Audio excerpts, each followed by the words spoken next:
दोस्तों, आज के तारीख में अच्छे एम्प्लॉय मिलना जितना डिफिकल्ट है, उससे ज़्यादा डिफिकल्ट है उनको लॉन्ग टर्म आपके साथ बनाए रखना। एज अ एम्प्लॉयर आप भी ऐसी सिचुएशन से गुजर रहे हो तो ये वीडियो खास आपके लिए है। एज अ एम्प्लॉयर आप आपके एम्प्लॉय को लॉन्ग टर्म आपके साथ रखने के लिए उनको प्रोविडेंट फंड स्कीम का बेनिफिट दे के या उनके अंडर रजिस्टर करके एक ट्रस्ट क्रिएट कर सकते हो और उनको पीएफ, पेंशन और ईडीएलआई जैसे बेनिफिट आप उनको दे सकते हो।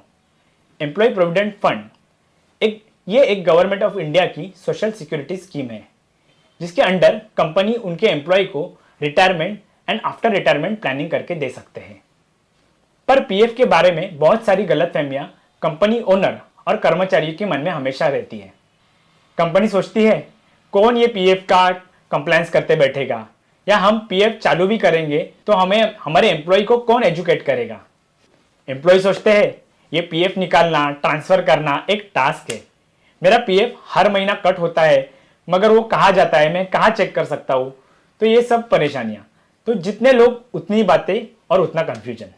तो यही कंफ्यूजन दूर करने के लिए मैं सचिन सावंत, आपका पेरोल और लेबर लॉ कंसल्टेंट लेकर आया हूँ ये अवेयरनेस वीडियो खास आपके लिए। आप हमारे चैनल पे नए हैं तो चैनल को लाइक, शेयर और सब्सक्राइब करना ना भूलें। चलो दोस्तों, तो पहले हम समझते हैं ये प्रोविडेंट फंड है क्या। एम्प्लॉय प्रोविडेंट फंड, जिसको हिंदी में कर्मचारी भविष्य निधि कहा जाता है, कर्मचारी के भविष्य के लिए एम्प्लॉय और कंपनी मिलकर जो कंट्रीब्यूशन करते हैं उसे पीएफ फंड कहते हैं। पहला प्रश्न, कौन सी कंपनी पीएफ के अंडर रजिस्ट्रेशन कर सकती है? एज पर पीएफ एक्ट आपके कंपनी में 20 एम्प्लॉय या उससे ज़्यादा एम्प्लॉय काउंट हो जाता है तो वो कंपनी को पीएफ के अंडर रजिस्ट्रेशन लेना मैंडेटरी हो जाता है। हमें बहुत बार कंपनी ओनर पूछते हैं कि मेरे कंपनी में सिर्फ 10 या 12 एम्प्लॉय है तो क्या मैं पीएफ के अंडर रजिस्ट्रेशन ले सकता हूं? यदि ऐसा सवाल आपके भी मन में आया है तो उसका जवाब है हाँ, बिल्कुल आप 10 या 12 एम्प्लॉय के लिए पीएफ में वॉलंटरी पीएफ रजिस्ट्रेशन ले सकते हो। बस आपके रजिस्ट्रेशन लेते वक्त वॉलंटरी पीएफ का ऑप्शन आपको सिलेक्ट करना होगा।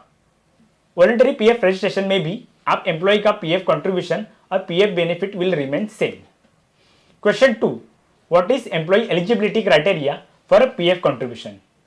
15,000 या उससे नीचे किसी भी एम्प्लॉय की बेसिक सैलरी है तो ऐसे एम्प्लॉय पीएफ और पेंशन स्कीम का बेनिफिट ले सकते हैं, मगर जिसका बेसिक सैलरी 15,000 के ऊपर है वो एम्प्लॉय सिर्फ पीएफ में कंट्रीब्यूट कर सकता है। What is PF contribution for employee and employer? PF में एम्प्लॉय और एम्प्लॉयर का दोनों का 12-12% कंट्रीब्यूशन कर सकते हैं। मतलब किसी एम्प्लॉय की बेसिक सैलरी समझो 15,000 है तो उसमें एम्प्लॉय का 12% मतलब 1,800 रुपया और एम्प्लॉयर का 12% मतलब 1,800 रुपया, तो टोटल 1,800 प्लस 1,800 3,600 रुपया कंट्रीब्यूशन होता है। पर इसमें एम्प्लॉय को 0.5% पीएफ एडमिन चार्जेस और 0.5% ईडीएलआई चार्जेस भरने पड़ते हैं। मतलब एम्प्लॉयर का टोटल कंट्रीब्यूशन जो है वो 13% हो जाता है। What is benefit of PF? ये सबसे बड़ा महत्वपूर्ण सवाल है कि पीएफ में रजिस्ट्रेशन लेने पर फायदा किसका है और क्या है। पहले हम देखते हैं इनमें कंपनी का क्या फायदा है। सो एज ए एम्प्लॉयर आप आपके कर्मचारी को पीएफ में एनरोल करके सोशल सिक्योरिटी के साथ साथ एक लॉन्ग टर्म रिटायरमेंट प्लान करके दे रहे हो and it helps company owner to create a trust and faith on his organisation. दूसरा महत्वपूर्ण फायदा यह है कि समझो आपकी कंपनी में किसी एम्प्लॉय की डेथ वाइल इन सर्विस हो जाती है तो उसकी फैमिली को कॉम्पेंसेशन देना एम्प्लॉयर की रिस्पॉन्सिबिलिटी बन जाती है। तो ऐसे हालात में आप ईडीएलआई के अंडर 7 लाख तक कॉम्पेंसेशन पीएफ डिपार्टमेंट की तरफ से अरेंज करके वो एम्प्लॉय की फैमिली को दे सकते हैं और ये बेनिफिट बहुत कम लोगों को मालूम है। तो ईडीएलआई क्या है और उसके फायदे क्या है, इसका एक डिटेल वीडियो मैंने बनाया हुआ है जिसका लिंक मैंने नीचे डिस्क्रिप्शन में भी दिया हुआ है, तो वहां पे जाके आप चेकआउट कर सकते हो। अब जानकारी लेते हैं इसमें एम्प्लॉय का क्या फायदा है। इसमें एम्प्लॉय का तो फायदा ही फायदा है। 12% एम्प्लॉय प्लस 12% एम्प्लॉयर दोनों कंट्रीब्यूशन एम्प्लॉय को मिलेंगे, प्लस उसके जमा धनराशि के ऊपर 8% से ज्यादा गवर्नमेंट ऑफ इंडिया की तरफ से उनको इंटरेस्ट भी मिलेगा और वो भी बिल्कुल टैक्स फ्री।